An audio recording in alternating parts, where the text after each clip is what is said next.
1867 dan nomor hadis 2964 dari sahabat Utsman bin Amir As radhiyallahu anhu bahwa beliau mengadukan rasa sakit di badannya kepada Rasulullah sallallahu alaihi wasallam. Lalu Rasulullah sallallahu alaihi wasallam menyuruhnya, letakkanlah tanganmu di atas tempat yang sakit dan dibunuh. Lalu beliau ajarkan doa di atas. Ini ruqyah mandiri yang pertama, ya. Doanya apa cuma itu Ustaz? Masih ada doa lain? Silakan mencoba Bapak download aplikasi di Play Store untuk Android. Apa doanya? Aplikasi apa doanya? Atau download juga aplikasi Ruqyah, Go Ruqyah, ya, Go Ruqyah dari teman-teman Asosiasi Ruqyah Syariah Indonesia. Itu bisa di sana ada doa-doa ini. Di antara doa tersebut As'alullah al-azim Rabbal arsyil azim ayyusbiya, boleh kita baca, atau Allahumma rabban nas a'udzu ba'sa ismi fa antas syafi la shifaa illa shifaa shifaa la yughadiru saqama, dibaca 3 kali. Ini yang pertama, yang mandiri pertama, ya. Yang kedua, yang mandiri kedua itu adalah ketika sebelum tidur. Yang ini adalah kebiasaan Nabi kita Muhammad sallallahu alaihi wasallam, bahkan beliau tidak pernah tidur sebelum melakukan ruqyah ini, ya. Sebagaimana diceritakan oleh istri beliau sendiri, Aisyah radhiyallahu anha. Bahkan ketika Nabi sakit keras, yang sakitnya membuat beliau sangat lemah, maka beliau minta kepada Aisyah untuk membantunya membacakan. Lalu Aisyah kemudian membaca, ya, dengan mengambil kedua tangan Nabi karena mengharapkan keberkahan dari tangan Nabi, ya. Lalu setelah dibaca diusapkan ke tubuh Nabi. Nah, apa? Yaitu gabungkan tangan seperti ini yang menggunakan Allah Subhanahu wa taala, ya.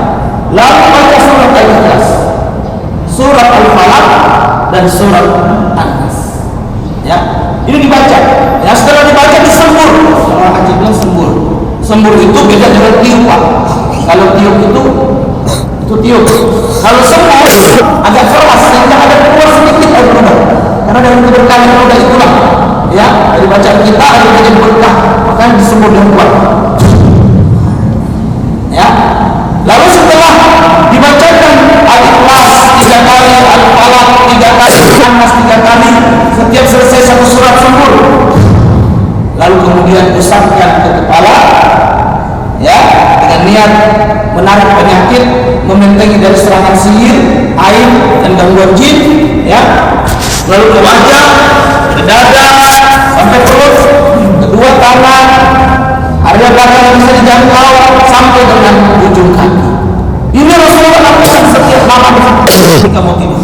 Ya, ini berdasarkan hadis Aisyah, bisa dilihat dalam kitab Sahih Bukhari dan Sahih Muslim, nomor hadis 5017 untuk hadis Sahih Bukhari, dan hadis Sahih Muslim nomor hadis 2192. Ruqyah sebelum tidur. Ya, lakukan ini. Jamaah yang dimuliakan Allah Subhanahu wa taala, siapa yang punya penyakit tak kunjung sembuh, sudah capek ke dokter, capek ke rumah sakit, bosan minum obat, coba lakukan ini. Mudah-mudahan Allah kasih sembuhan. Ya. Yang ketiga, ruqyah mandiri yang ketiga adalah ruqyah ketika terjadi cedera, baik karena jatuh, baik karena digigit binatang berbisa ataupun luka-luka yang lain. Caranya bagaimana? Yaitu ambil air ludah sedikit. Ini HP-nya taruh di meja Ustaz. Kalau di sini tidak najis, karena itu dari dalam. Ya, yang di sini tidak najis. Ambil air ludah sedikit, lalu kemudian apa? Pakai jari telunjuk, letakkan di tanah. Tanah itu berkah, kita juga diciptakan dari tanah. Ya, bukankah tanah itu kata Nabi apa? Ju'ilat li, ya, dijadikan untukku bumi itu apa? Tahirun, ya. Yaitu dia mensucikan lagi, ya, suci untuk ibadah, bisa untuk sholat. Jadi kita tidak ada alasan ketika di padang pasir tak ada air pun kita sudah bisa sholat dengan bertayamum. Ambil air ludah, kemudian campur dengan tanah sedikit atau debu, lalu baca doa.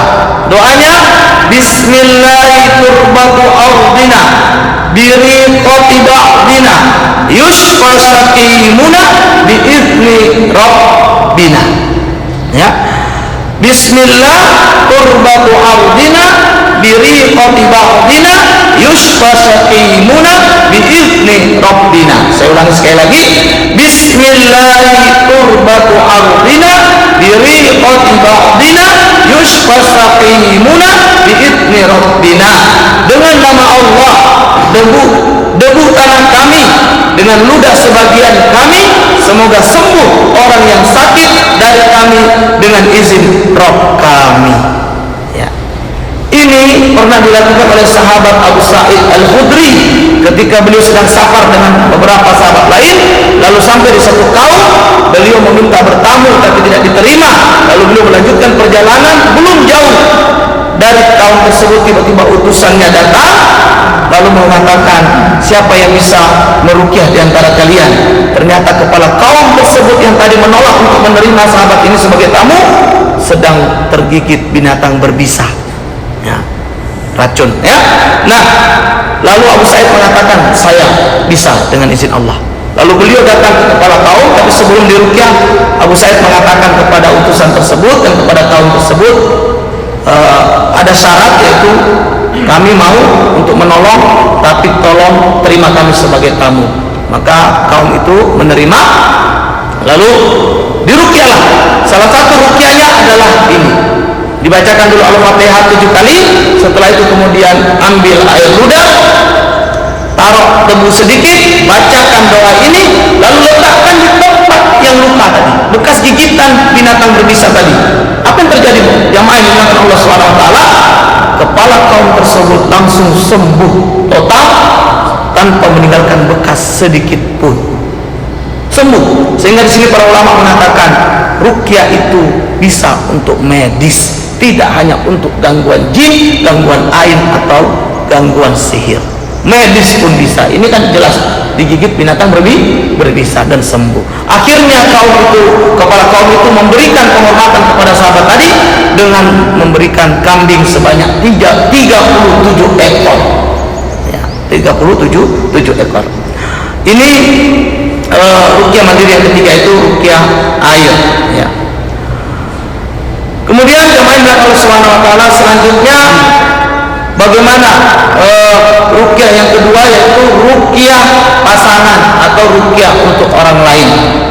Nah, apa yang tadi kami sampaikan itu bisa juga menjadi ruqyah pasangan atau ruqyah orang lain, bisa untuk diri, bisa untuk orang lain. Satu hadis dari Nabi kita yang diriwayatkan juga oleh sahabat Abu Sa'id Al-Khudri radhiyallahu anhu, di mana Rasulullah ketika sakit datang malaikat Jibril kepada beliau seraya berkata, "Wahai Muhammad, apakah engkau sakit?" Beliau menjawab, "Iya, benar." Jibril lalu mengucapkan sambil niat meruqyah Nabi, doanya adalah Bismillahirrahmanirrahim, min kulli syai'in yu'dika min syarri kulli nafsin aw ainin hasid Allah yasfika Bismillahirrahmanirrahim. Ini dibaca 3 kali jamaah yang menggunakan Allah Subhanahu wa taala. Ini adalah salah satu ruqyah untuk orang lain atau pasangan. Jadi Nabi kita juga diruqyah oleh malaikat Jibril. Makanya ruqyah tidak apa-apa, boleh, ya, tidak terlarang. Ya. Bahkan Nabi sendiri pernah menyuruh istrinya Aisyah radhiyallahu anha untuk minta ruqyah dengan kalimatnya, "Ya Aisyah, istarki minal ain." Kamu pergi minta ruqyah, kamu ya minta ruqyah dari ain, gangguan ain. Ya. Jadi nggak apa-apa. Ruqyah ini adalah suatu yang baik, bukan suatu yang terlarang. Ya. Nah, ini bisa dilihat dalam hadis riwayat Muslim nomor hadis 2186, ya. Di mana hadis ini terdapat di dalam kitab Sahih Muslim tersebut, ya. Kemudian, ya, ruqyah pasangan lain pakai ayat-ayat Al-Quran, ya, baca Al-Fatihah, baca ayat kursi, baca surat Al-Ikhlas, Al-Falaq, An-Nas, niatkan untuk mengobati orang yang sakit, ini boleh juga dilakukan, ya. Itu untuk ruqyah pasangan, ya. Caranya gampang saja, jemaah Allah Subhanahu wa taala, letakkan tangan kanan kita kepada orang yang sakit. Biasanya umumnya di kepala, ya. Tapi kalau mau letakkan di tempat yang sakit, misalnya di dadanya, letakkan di dada, atau di punggungnya, letakkan di punggung. Maka bacakan ayat-ayat ruqyah atau bacakan doa-doa tadi, insya Allah dengan izin Allah, ya. Kalau kita niat mengobati, maka insya Allah Allah akan menolong. Karena ada hadis begini, ya jamaah yang dimuliakan Allah Subhanahu Wa Taala, kenapa saya itu sering dan mau untuk datang meruqyah itu semata-mata karena ada hadis Nabi. Bukan karena saya hebat, bukan karena saya sakti, bukan karena saya punya ilmu khusus, tidak. Ya, ruqyah ini milik umat, bukan milik ustaz. Kenapa saya mau meruqyah dan punya keberanian meruqyah? Karena ada hadis mengatakan begini, innallaha fi aunil abdi maka al-abdu fi auni akhihi. Sesungguhnya Allah senantiasa akan menolong hamba selama hamba itu mau menolong saudaranya. Atas dasar itulah kenapa saya mau menolong, meruqyah ketika ada orang gangguan. Ya. Kenapa? Karena saya yakin ketika saya menolong hamba, berarti Allah akan menolong saya.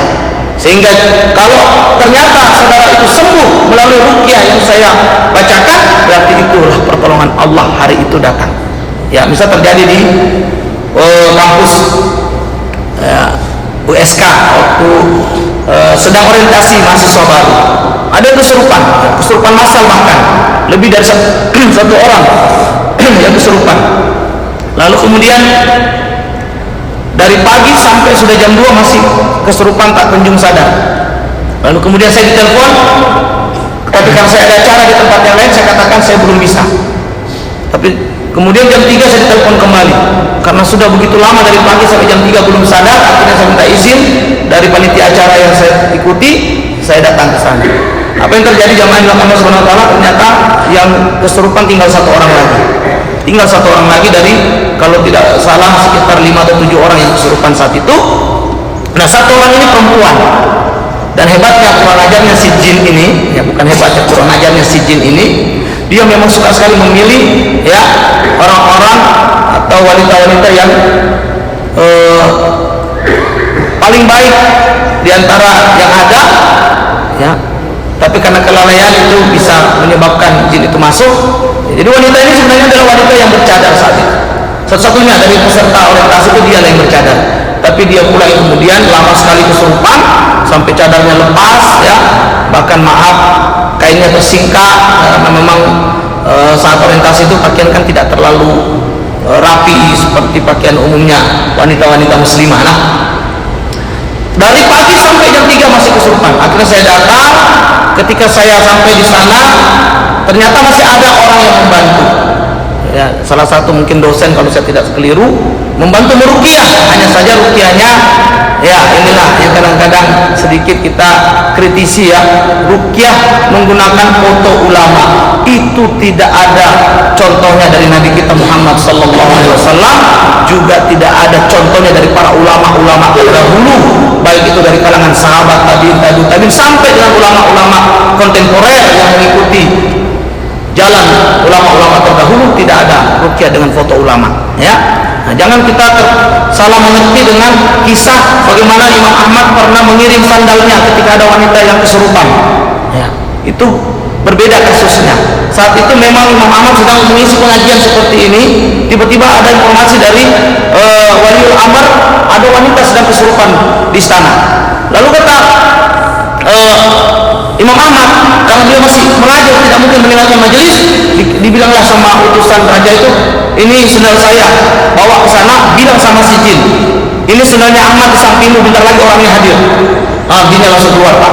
Bukan karena sendalnya, Pak, karena takut sama Imam Ahmad, karena Imam Ahmad soleh. Kalau orang soleh berdoa insya Allah makbul, makanya jinnya kabur. Bukan karena sendalnya, tapi karena informasi, ini sendalnya Imam Ahmad sudah sampai di sini, orangnya bentar lagi sampai. Nah, maka si jin kemudian keluar. Nah, waktu itu saya lihat, ya, seorang yang membantu itu foto ulama, entah siapa ulamanya itu, dia kasih gini ke jin, jinnya itu ketawa. Saya nggak takut dengan itu, apa pula itu foto-foto itu, katanya. Saya waktu itu tidak turun langsung karena saya paling tidak suka ketika saya dipanggil ada orang lain yang membantu. Artinya kan biarkan orang lain selesaikan urusannya, baru kita. Nah, kemudian setelah si wanita makin mengamuk, orang tua si mahasiswi ini sudah tidak sabar, marah, lalu mengatakan tidak ada yang bisa membantu anak saya. Lalu kemudian dosen di situ yang ada beberapa orang juga mengatakan, bagaimana Ustadz bisa dibantu? Boleh saya bantu, suruh berhenti dulu bapak itu, kalau mau saya bantu, bapak itu dulu berhenti, ya. Maka diberhentikan bapak itu. Apa yang saya lakukan jamaah yang Allah Subhanahu Wa Taala? Kalau kita ingin meruqyah, tutup dulu pintu-pintu maksiat, tutup dulu hal-hal yang buruk yang membuat setan semakin kuat. Setan itu kalau ditonton makin senang. Makanya kalau ada orang kesurupan, perempuan khususnya paling banyak perempuan, itu nggak usah sok jadi pahlawan kesiangan pemuda-pemuda ini. Langsung datang pegang-pegang, makin dipegang makin jadi Pak. 10 laki-laki, 1 orang perempuan kesurupan kalah 10 laki-laki itu. Itu. Jadi kalau ada yang kesurupan nggak usah dipegang, cukup bilang kamu duduk, tenang, istighfar. Malu orang itu terbuka. Nah, maka insya Allah dia akan tenang. Nggak perlu dipegang-pegang, makin dipegang makin jadi. Maka ketika itu saya kemudian mengatakan kepada orang yang ada di situ, panitia acara orientasi, tolong ini bawa ke musola, masuk ke dalam, bawa si perempuan ke musola. Kemudian yang boleh masuk hanya yang berkepentingan, yang tidak berkepentingan keluar terus, tidak usah masuk. Maka yang masuk saat itu dosen yang bertanggung jawab dan beberapa panitia. Lalu saya katakan sama wanita, kalian wanita pegang dia, tidak usah laki-laki nih, wanita saja. Lalu saya berdoa sama Allah, ya Allah, hari ini ya, saya diminta untuk meruqyah saudara kami yang sedang kesurupan ini. Jangan permalukan ruqyah ini Allah, ya. Karena tadi sudah ada cara-cara yang tidak syar'i pun tidak berhasil, maka ruqyah jangan sampai tidak berhasil. Saya berdoa sama Allah, mudahkan ya Allah. Akhirnya saya kemudian datangi si wanita yang kesurupan, saya tanya sama orang-orang di situ, sejak kapan? Sejak pagi tadi Ustaz. Baik. Lalu saya datang, begitu saya mendekat, tertawa jinnya bapak-bapak dan ibu sekalian, tertawa besar. Saya katakan silakan tertawa sebelum kamu tidak bisa tertawa lagi, ya. Lalu saya tanya, kamu siapa sebenarnya, ya. Lalu dijawab, saya ini wanita yang mati dibunuh di sini. Nah, ini jin Pak, ya. Jin itu suka ngaku-ngaku, nah, suka ngaku-ngaku. Saya bilang, kamu pembohong, kamu pendusta, mana ada orang mati bangkit lagi, ya? Kamu jin.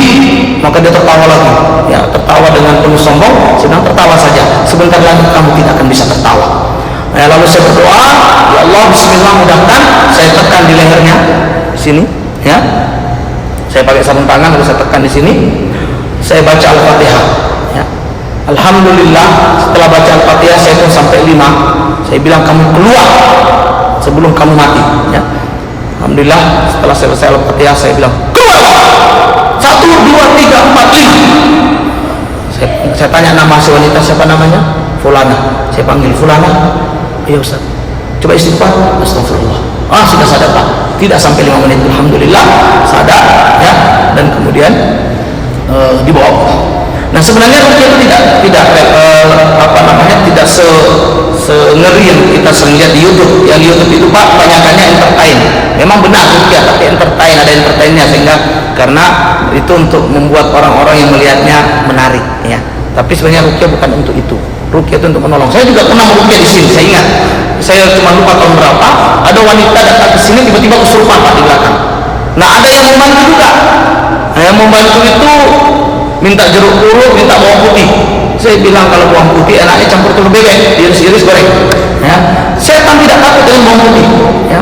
Setan juga tidak takut dengan jeruk purut. Jeruk purut itu enaknya campur kacang, bikin bumbu kecap. Ya. Ya. Maka ketika dilakukan tidak berhasil, lalu saya minta izin, saya bantu. Ya.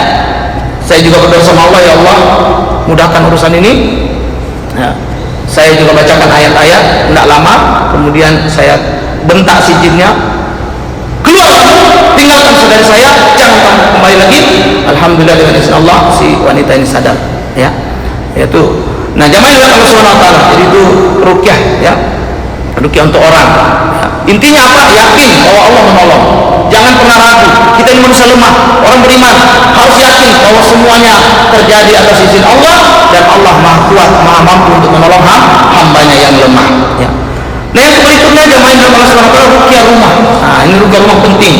Apalagi di Aceh ini ada jenis sihir yang sering muncul di rumah-rumah. Yang pernah mendengar suara dentuman di atas atap rumah, itu salah satu bentuk sihir Aceh yang kuat, ya. Bunyi tung masuk, kemudian kayak pasir mengalir Pak di atas seng. Tapi waktu kita cek nggak ada apa-apa, nggak ada batu, nggak ada pasir. Tapi suara itu ada. Nah, itu nyata. Nah, biasanya akan terjadi kemudian orang-orang di rumah itu menjadi panas sehingga mudah cekcok, atau menjadi mudah sakit. Ya, mudah sakit malas ibadah. Ya. Nah itu bagaimana menangani itu? Lakukan ruqyah rumah. Bagaimana caranya? Yang pertama, sebagaimana diriwayatkan dari Sa'di dari Ibnu Mas'ud radhiyallahu anhu, siapa yang membaca 10 ayat dari surat Al-Baqarah di rumah, maka setan tidak masuk ke rumah tersebut malam itu hingga pagi hari. Yaitu 4 ayat yang pertama, 4 ayat pertama, ayat kursi dan 2 ayat setelahnya. Setelah ayat kursi maksudnya la ikraha fid din sampai akhir. Kemudian dan penutupnya itu 2 ayat terakhir, ya, amanar rasulu, ya, itu sampai dengan yang terakhir. Nah ini 10 ayat Al-Baqarah dibaca di malam hari di rumah, setan tak mampu masuk. Ingat jamaah yang Allah SWT, sihir tidak terjadi kecuali apa? Kemarin 4 rukunnya. 1 ilmu sihir, 2 orang yang mempelajarinya, 3 setan sebagai kolaboratornya. Jadi tukang sihir itu mesti kufur karena dia berteman dengan setan, bermain dengan setan. Yang keempat baru bismillah. Ya, maka ayat Al-Baqarah 10 ayat itu, yaitu 4 ayat pertama, ayat kursi, 2 ayat setelah ayat kursi dan 2 ayat penutup Al-Baqarah, itu kalau dibaca di rumah malam hari, maka setan tidak akan masuk sampai pagi hari. Ini ruqyah rumah, sederhana. Jadi kalau mau bapak mau pindah rumah baru, bacain aja, nggak usah pakai yang repot-repot. Ya, ini saja sudah cukup, setan tidak akan masuk. Ya. Kemudian hadis ini bisa dilihat dalam hadis Tabrani di kitab Mu'jam Al-Kabir nomor hadis 8592. Ya. Kemudian ada hadis lain yaitu Abdullah bin Ubayd berkata, Rasulullah bersabda kepadaku, bacalah qul huwallahu ahad dan muawwidzatain al-falaq dan an-nas ketika pagi dan sore hari 3 kali, cukup untukmu dari segala sesuatu. Al-Ikhlas, Al-Falaq, An-Nas 3 kali pagi dan sore, itu cukup untuk kita dari segala sesuatu, termasuk dari gangguan setan, sihir dan sebagainya. Jemaah yang Allah Subhanahu wa taala. Hadis ini diriwayatkan oleh Imam Abu Dawud nomor hadis 4419. Ya. Muawwidzatain itu Al-Falaq dan An-Nas yang Allah Subhanahu wa taala. Apa fungsi Al-Falaq? Al-Falaq itu untuk meminta perlindungan kepada Allah dari tukang sihir dan sihirnya. Itu Al-Falaq. Maka bapak-bapak, ibu-ibu yang ingin lepas dari sihir, perbanyak baca Al-Falaq ini. Kemudian An-Nas itu untuk meminta perlindungan kepada Allah dari gangguan setan, was-was. Ada orang was-was, kayak mendengar bisikan, kayak ada yang ngajak ngomong, was-was seperti orang mau membunuh dia, was-was seperti orang mau memukul dia, ada yang ingin menagih hutang kepada dia, padahal tidak ada, dia ada hutang sama orang, tapi was-was Pak. Nah itu obatnya apa? Surat An-Nas. Kalau sihir surat Al-Falaq. Maka kedua surat ini kalau digabungkan, jadilah dia benteng terkuat dari sihir dan was-was syaitan. Ya. Kemudian yang berikutnya untuk ruqyah rumah ini, kata Nabi apa dalam hadis riwayat Bukhari nomor hadis 4032, jadikanlah bagian sholat kalian di rumah kalian, jangan jadikan rumah kalian seperti kuburan. Ada hadis itu begini, afdhalus sholatil mar'i fi baitihi illal maktubah. Seutama-utama sholatnya hamba seseorang itu di rumah, kecuali yang wajib. Maka jamaah yang Allah SWT, Nabi itu biasa qobliyahnya di rumah, ba'diyahnya juga bisa di rumah. Ya, ke masjidnya begitu langsung qomat, kan beliau imam, ya, karena qomat itu hak imam, begitu. Ya, jadi Nabi suruh kita sholat di rumah supaya rumah itu berkah, supaya rumah itu malaikat suka datang. Kalau malaikat suka datang, setan tidak akan mendekat. Nah, maka sholat duha di rumah, sholat malam di rumah, sholat sunnah mutlak yang lain di rumah, ya, setelah wudhu sholat di rumah. Nah, ini dan itu utama sholat. Ya, yang utama di masjid itu adalah yang wajib. Tapi kalau kita jauh dari masjid, ya nggak mungkin juga qobliyah di rumah, ya. Nah, ke masjid aja saat azan, kalau qobliyah di masjid. Tapi jangan sampai rumah kita nggak dipakai sholat, harus ada sholat di rumah, ya.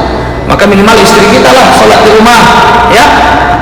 Sholatnya di rumah, ya. Kalau mau ke masjid boleh.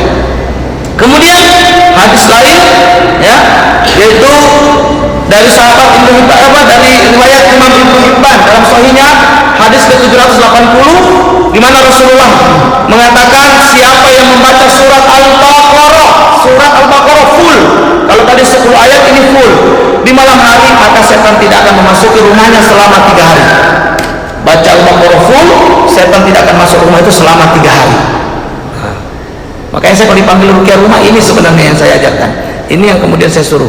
Ya, setelah saya rukyah, air semprotkan rumahnya, lalu saya suruh lanjutkan dengan ini. Ya, baca saja Al-Baqarah itu. Al-Baqarah akan membuat setan lari. Ya. Hadis riwayat Muslim 780 dan Tirmizi 2877 juga menyebutkan dari sahabat Abu Hurairah radhiyallahu anhu bahwa Nabi Muhammad SAW bersabda, jangan kalian jadikan rumah kalian seperti kuburan. Sesungguhnya setan lari dari rumah yang dibacakan surat Al-Baqarah di dalamnya. Inna syaitana yafirru minal bait yuqra'u fi suratul Baqarah. Setan lari dari rumah yang dibacakan Al-Baqarah. Maka silakan hatamkan Al-Baqarah di rumah-rumah, ya, supaya setan itu lari. Ya. Ini diantara cara merukyah rumah. Yang lain apa? Jamaah yang dirahmati Allah Subhanahu wa taala, diantara rukyah rumah yang paling sederhana. Kalau tadi itu mungkin panjang baca Al-Baqarah 2 juz setengah. Udah, ada yang gampang. Yang gampang sekali, mungkin kita banyak lupa. Apa itu? Kalau masuk rumah baca doa minimal bismillah. Minimal bismillah. Kalau bisa mau pakai doa bismillahirrahmanirrahim wa bismillahirrahmanirrahim wa ala rabbina tawakkalna, silakan. Ya. Apa faedahnya Bapak Ibu yang dimulakan Allah Subhanahu wa taala? Apabila ada orang yang masuk rumah, kemudian dia mengingat Allah ketika masuk dan ketika makan, maka setan akan mengatakan kepada temannya, tidak ada tempat menginap dan tidak ada makan malam. Tapi apabila dia tidak mengingat Allah, tidak membaca bismillah, tidak mengucapkan salam masuk rumah, maka setan mengatakan kalian mendapatkan tempat menginap. Hadis riwayat Muslim nomor hadis 2018, Abu Dawud nomor hadis 3765. Jadi kalau masuk rumah baca bismillah, Pak, salam, setan tak bisa masuk, tak bisa kemudian makan bersama kita. Nah, kemudian ya, dari Jabir radhiyallahu anhu, Nabi Muhammad SAW memberikan banyak saran agar manusia tidak terganggu setan. Salah satunya, tutuplah pintu dan sebutlah nama Allah, karena setan tidak akan membuka pintu yang tertutup yang disebut nama Allah. Hadis riwayat Bukhari nomor hadis 3304, Muslim nomor hadis 2012. Ini kalau menjelang maghrib. Menjelang maghrib itu kata Nabi, anak-anak masukkan ke rumah, pintu-pintu ditutup, jendela-jendela ditutup, jangan lupa baca bismillah. Termasuk tempat air kita tutup meski itu dengan satu tongkat atau lidi. Dengan baca bismillah, maka setan tidak bisa mengencingi air itu, tidak bisa masuk ke rumah kita. Ini cara-cara merukyah rumah sederhana jemaah yang dilakukan oleh Allah Subhanahu wa taala. Terkadang hanya kita lalai saja. Ya. Baca bismillah, masuk rumah. Kecuali ingin ke masjid, silakan ke masjid. Tapi bagi yang tidak ke masjid, anak-anak kecil-kecil itu sudah masukkan ke rumah, tutup jendela, tutupin pintu-pintu, jangan lupa baca bismillah, karena setan tidak mampu membuka pintu yang dibacakan bismillah. Ya. Yang terakhir untuk rukyah rumah apa? Sebenarnya ini rukyah penghuni rumah juga, yaitu apa? Kalau keluar rumah baca doa bismillah tawakkaltu 'alallahi la haula wala quwata illa billah. Ya, apa yang disebutkan di sana? Faedah dari doa ini, siapa membacanya maka disampaikan kepada orang tersebut, kamu diberi petunjuk, dicukupi dan dilindungi. Orang yang membaca doa keluar rumah ini akan dicukupi, diberi petunjuk dan dilindungi. Ya. Yang terakhir, jangan ada gambar-gambar patung-patung di dalam rumah, gambar-gambar bernyawa. Ya. Jadi bagaimana dengan foto-foto pernikahan kami, Ustaz? Foto-foto wisuda anak-anak kami, Ustaz? Simpan saja di album. Kapan rindu ditengok, taruh di lemari. Rindu tengok, jangan dipajang. Apalagi foto pernikahan, kadang-kadang buka aurat, Pak. Kita senang istri kita yang sedang terbuka auratnya dipandang tamu kita setiap ada yang masuk.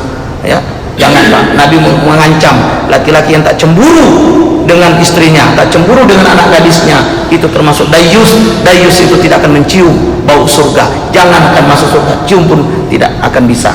Yang terakhir, rukyah air. Ya. Ini sebenarnya mau pakai ketika nggak ada air nggak apa-apa, kita sampaikan saja.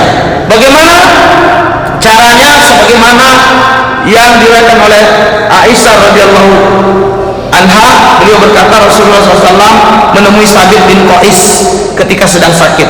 Kemudian beliau berdoa, Ishfi al-ba'sa rabban nas an Sabit bin Qais bin Syammas. Ya, iksifil ba'sa, sembuhkanlah, ya, hilangkanlah penyakit wahai roh manusia, dari Sabit bin Qais as-Sammas. Kemudian beliau mengambil debu tanah dari baton dan memasukkannya ke dalam gelas. Kemudian beliau menyemburkan air ke dalam gelas, ya, menuangkan air, lalu ya setelah dibacakan doa tadi dipercikkan ke badannya Sabit bin Qais, ya. Air ini juga boleh diminum. Nah, cara gampangnya bapak-bapak, misalnya ada air, ini air misalnya, ambil air, dekatkan ke mulut, lalu baca ayat-ayat ruqyah yang paling mudah, Al-Fatihah, ayat kursi, Al-Ikhlas, Al-Falaq, An-Nas. Itu yang paling mudah. Mau tambah ayat-ayat lain boleh, mau tambah doa-doa Nabi yang lain boleh. Lalu ya baca dengan niat untuk menjadikan air ini sebagai obat penawar dari penyakit.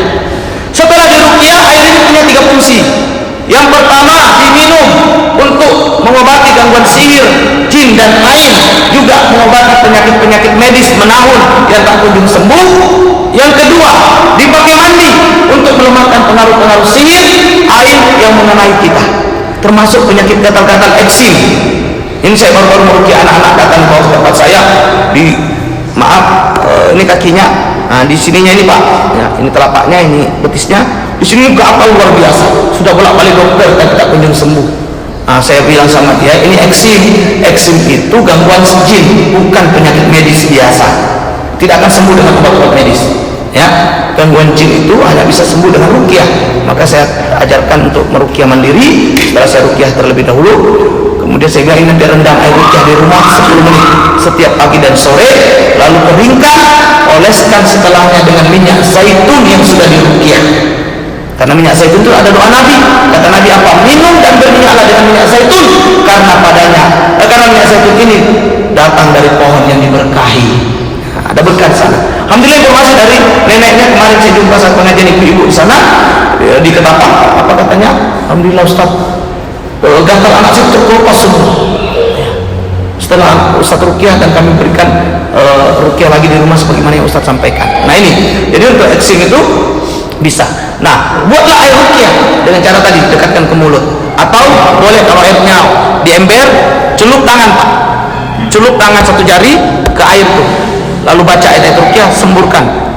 Bisa untuk minum, yang kedua bisa untuk mandi, yang ketiga bisa untuk menyiram tempat-tempat yang dianggap ada gangguan jin, seperti rumah, toko yang kena sihir penutup, ya banyak sekali tuh toko-toko. Saya baru dihubungi juga, ada salah satu perusahaan di Banda Aceh ini, cabang dari Makassar justru, ya, sekarang mengalami luar biasa penurunan drastis, tidak logika kata karyawannya, sampai-sampai banyak sekali karyawan harus di-off-kan karena memang tidak jalan, padahal sebelumnya sangat lancar, namun karena ada sedikit cekcok dengan orang di sekitar situ, maka kemudian usaha ini tiba-tiba drastis tertutup. Nah, saya sedang komunikasi untuk kemudian membantu, mudah-mudahan nanti bisa kita bantu, ya, karena ruqyah untuk toko, untuk rumah itu sebenarnya sederhana, pakai air ruqyah tadi bisa dilakukan. Ya, kalau tidak yakin dengan diri sendiri, minta tolonglah sama peruqyah, tapi seharusnya seorang muslim yakin kepada Allah, ya. Demikian jemaah yang Allah SWT. Sebagai penutup, saya ingin membacakan satu pesan dari Syekhul Islam Ibnu Taimiyah terhadap ruqyah ini. Apa kata beliau? Sesungguhnya meruqyah termasuk amalan yang utama. Meruqyah termasuk kebiasaan para nabi dan orang-orang saleh. Para nabi dan orang-orang saleh senantiasa menangkis setan-setan dari anak Adam dengan apa yang diperintahkan Allah dan Rasul-Nya. Selain untuk mengobati penyakit, ruqyah juga menjadi media untuk membentengi diri dari gangguan sihir. Praktik ruqyah ini sejalan dengan ayat Al-Quran surat Al-Isra ayat 82 yang menjelaskan bahwa Al-Quran diturunkan sebagai obat bagi manusia. Wa nunazzilu minal Qur'ani ma huwa shifaa wa rahmatul lil mu'minin. Wallahu a'lam bishawab. Barakallahu fikum. Subhanakallahumma bihamdik, asyhadu an la ilaha illa anta, astaghfiruka wa atubu ilaik. Billahi taufiq wal hidayah. Assalamualaikum warahmatullahi wabarakatuh.